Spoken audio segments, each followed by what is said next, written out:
Daily Dose of Darryl, Viewer's Digest, Season 1, Episode 51, Daily Insights. Monday.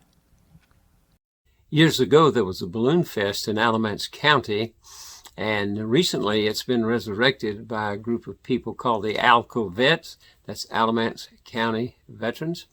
And there's a fundraiser to help that association, to help those vets, particularly those who are disabled.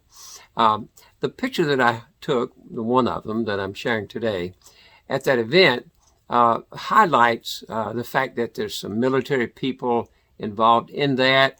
There's somebody in a wheelchair that reminds us that many times they are disabled people. And the colorful balloons, it's just a great picture. The key is that they're putting hot air into the balloon. They're heating up the inside of that balloon so that it's hotter than the outside. And that's what causes it to rise. There's a difference between the inside of the balloon and the surroundings. Now, in our life, many times we need to remember that, because the surroundings can get very chaotic. They can get very troublesome, challenging. But if we're putting things on the inside that are better than the outside, things that will help us to grow and strengthen, to meet the challenges, to have the right spirit inside, that will help us rise above the crowd. Now, one of the things that I've done through the years is make a rose out of a napkin. Now, a lot of people say, why do you do that? Every time you eat, you make one for a waitress or something like that. First of all, it's because it lets them know they're appreciated. They provide a very important service and often are overlooked. Another reason I do it is a personal discipline. It causes me to stop long enough to think about that. And what I found out later was it separates me from the crowd. It causes me to rise above the mundane. And I realized that everyone should be doing something like that nice. One time I did a rose for a lady a year later in a different state. She had moved. I didn't know her. I never met her but once. And she remembered me. She should have forgotten me because so many people did nice things for her. Between that time, I would have blended in. But that one simple act caused me to rise above the crowd of all those other clients she had in serving meals. And so what is it with you that you can do each day with the people you meet that will separate you and help you to rise above the crowd and to share your witness, your goodness? Be sure to be putting something good and positive inside every day, because many times the surroundings are not doing that. Tuesday. Recently, we were having fire training a few blocks south of the fire department in Graham at the Alamance County Rescue Unit. While we were there, it was nighttime, and I noticed the full moon. Now, the full moon comes around about every month, and many times we just, there it is, don't pay a lot of attention to it. But I happened to notice this particular night that it had aligned itself with a weather vane that was on top of a convenience store next to where we were doing the fire training. Now you think, okay, that's pretty. And it is, it's pretty neat. The rooster or the cock that crows on top of the weather vane was silhouetted by the full moon. Then you think, okay, so what? But there was a lesson there for me. And the lesson was that that little thing that I took a picture of was not something that just, happened to be.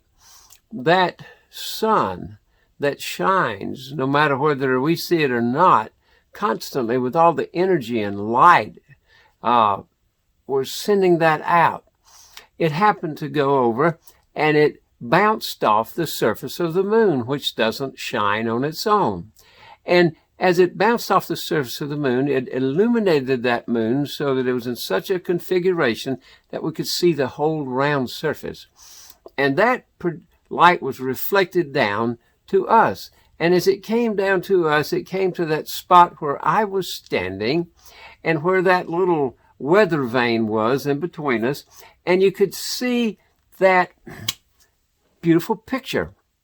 Now, that reminded me that wherever we are, every day, we're in a particular place. And we've been given that opportunity to live there in that place, take up that space, be in that moment. And are we keeping our eyes open to see what's available to us? Do we keep our senses alert to what's around us, the opportunities that are there? How many times do we pass up a wonderful picture because we don't have our eyes open? Not a picture with a camera, but a picture for us to learn from in life, a picture of our surroundings, a lesson to learn where perhaps the sun is shining and reflecting off of something and coming down to us. Open our eyes so that we can see, and open our ears that we can hear. Illuminate us. That's what we need every day. We need to be open receptors to what opportunity might exist right where we are. God bless you. Wednesday. I have another picture that kind of was special. It was with my youngest son, and a special day we were able to have, one like we've never had before. And you see, okay, I was a varsity letterman at Auburn University, helped found a fraternity, was really involved there, painted signs for the Coliseum, all those kinds of things. And I was really involved in War Eagle, and this is great, that's my school, the Letterman's Club, it's founder of Farmhouse, all of this stuff. Well, my son, on the other hand, went to UNC, Chapel Hill, and he's a Tar Heel through and through, born and bred, and he loves the light blue colors. In fact, he was in Minute, Carolina, Tar Heel Voices, represented the school in so many ways, and now is the co-chair of the Alumni Association in Atlanta, Georgia, where he resides. So those are two opposing people, two opposing teams, and guess what? We were able to come together. He put on the Auburn attire, and I put on the Carolina attire, because we were able to go to a game at noon in Atlanta and cheer on the Tar Heels. And I had on the light blue, went to the tailgating party and everything, and appreciated the school, the team, all of the traditions and everything. Then we got in a car, changed clothes and put on the orange, and then headed off about an hour and a half south to Auburn University, where there was a big football game. And we had on the orange for that one. It started about, I guess, you call it 7:30 at night Eastern, 6:30 Central. That was the weird part. But anyway, it gave us time to get there and go to Farmhouse and go to the game. Now, why am I saying that? Because A, it was with my youngest son, and it was a special time and a special day like we've never had, may never have again, and it was a wonderful experience. But the key was that each of us, we were able to look at something totally different, usually opposing forces, and appreciate the good things in them and to help cheer them on. Now, in life today, many times everybody is tending to move toward division and putting down other people and thinking you have to put down other people in order to raise yourself up and to appreciate what you have, instead of all of us coming together to appreciate various aspects of other people and what they have in common and what's good about them. You know, you can really appreciate another school, another team, another person, another opinion, and all of these things without having to adopt all of them or to agree with all of them, but you can begin to have a conversation. So I'm appealing to all of my YouTube followers, or whatever this new world is called, to begin to think about that. When you find somebody you think, oh, I don't like that, they're on the other team. Well, what about them do you like? And what about them is valuable? Not everybody that you disagree with is all bad, okay? It's not all. In fact, some of the things that you think are bad might turn out to be good for you. I'm just asking everybody, take your colors off, put on the other colors for a while, and see what it's like to be the other person. I think somebody said, walk a mile in my moccasins, learn what the other people are going through, and begin to grow. May we, as a group of human beings, begin to grow and understand each other better. War Eagle, go Tar Heels. Isn't it fun? Thursday. This next photograph is a piece of artwork that's on the Beltline in Atlanta, Georgia. My son, youngest son, that I visited, I guess talked me into riding a scooter. Okay, I rode a scooter when I was a kid. You have one foot on it, have a handlebar, and you push it with the other leg. This one's motorized and will go up to I think I saw 21 miles per hour. Just don't tell the rest of my family that I was going 21 miles an hour on a scooter. But that was a long, straight place.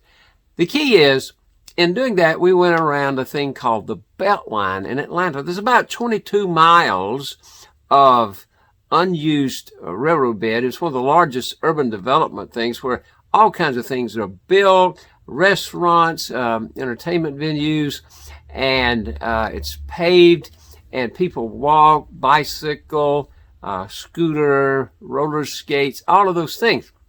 It's a great meeting place, and it's wonderful. This particular piece of artwork was there.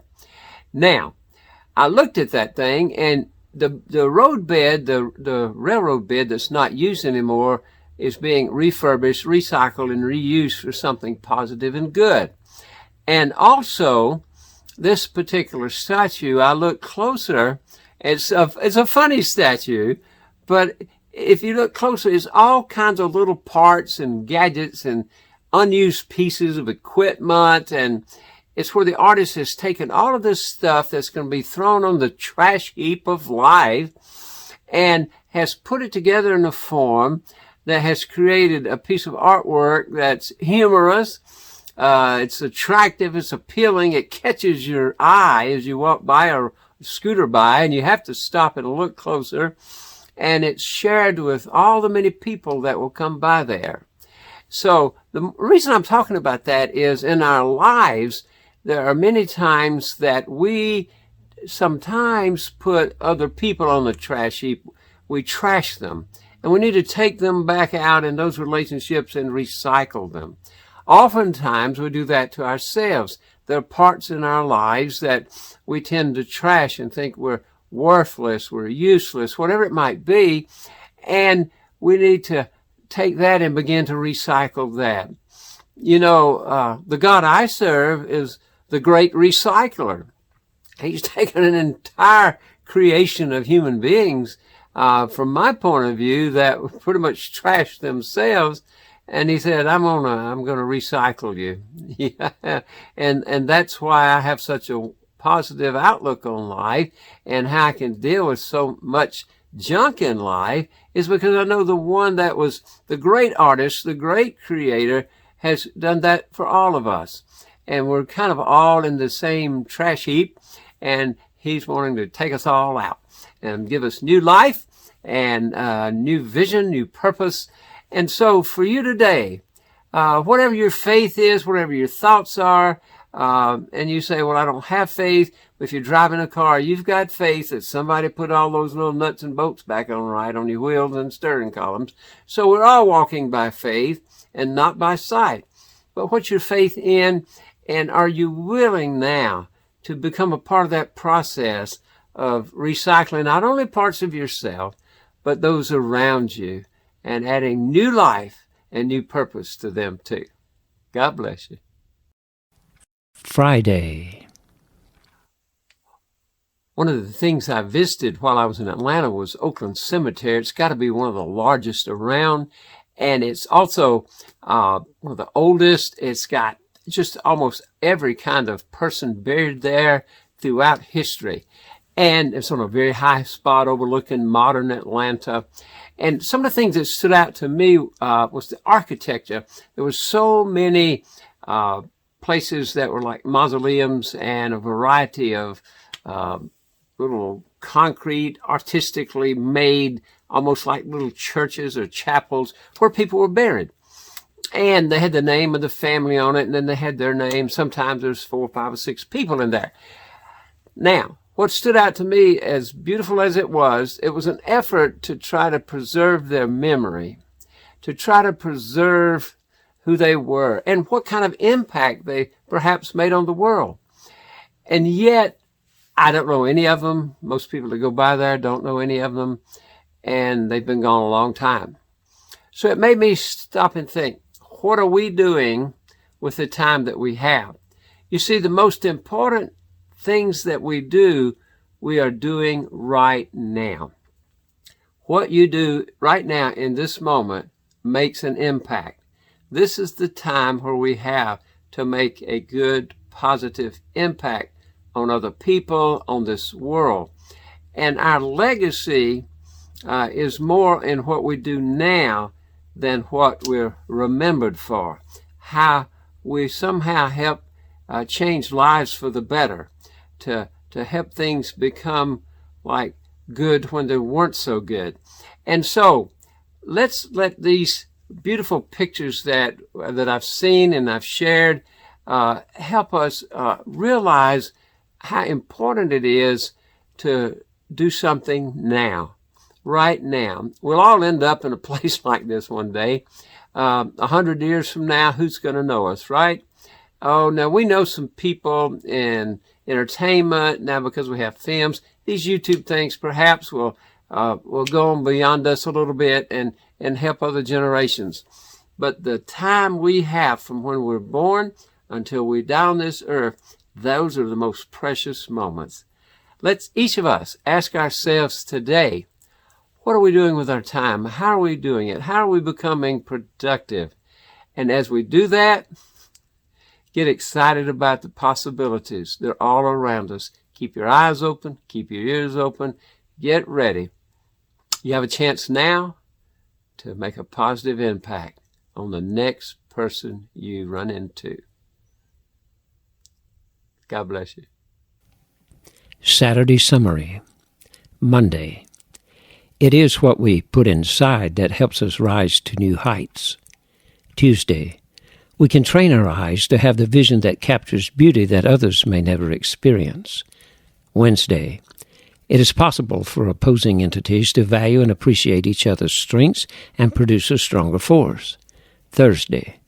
There are many components in life that can be salvaged from the trash heap and reconfigured to produce new beauty.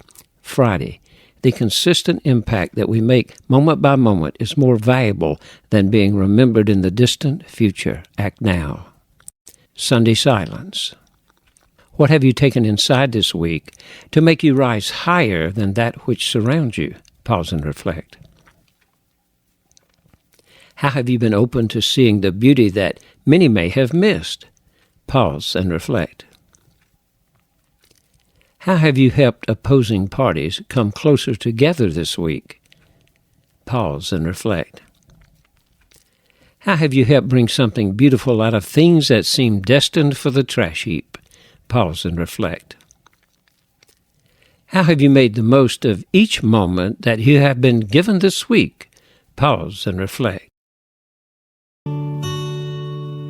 This is Darryl R. Peebles, the man behind the microphone, bringing you something positive each day from the Peebles Motivation Bureau, both positive, personal, and professional. Remember, there are 3 divisions: digital, real life, and print. But in the digital, we have not only the YouTube channel, but the website, Zoom events, and much more. In the real life, we do pulpit supply, funerals, weddings, magic shows, keynote speakers, and more. And in the print division, not only books, but magazine articles, newspapers, and custom artwork. Locally ordered books from me can get signatures and special discount. This one is already out and about, helping others. Churches and pastors have special discounts. I appreciate you, your ideas, and support. Keep them coming. These are other areas that I might be able to help you, and these are my contact points. This is Daily Dose of Darryl, responding to the free and gracious gift of God. I am using humor, the art of illusion, modern technology, and decades of serving God and communities insights to work every day to uncover the beauty in all people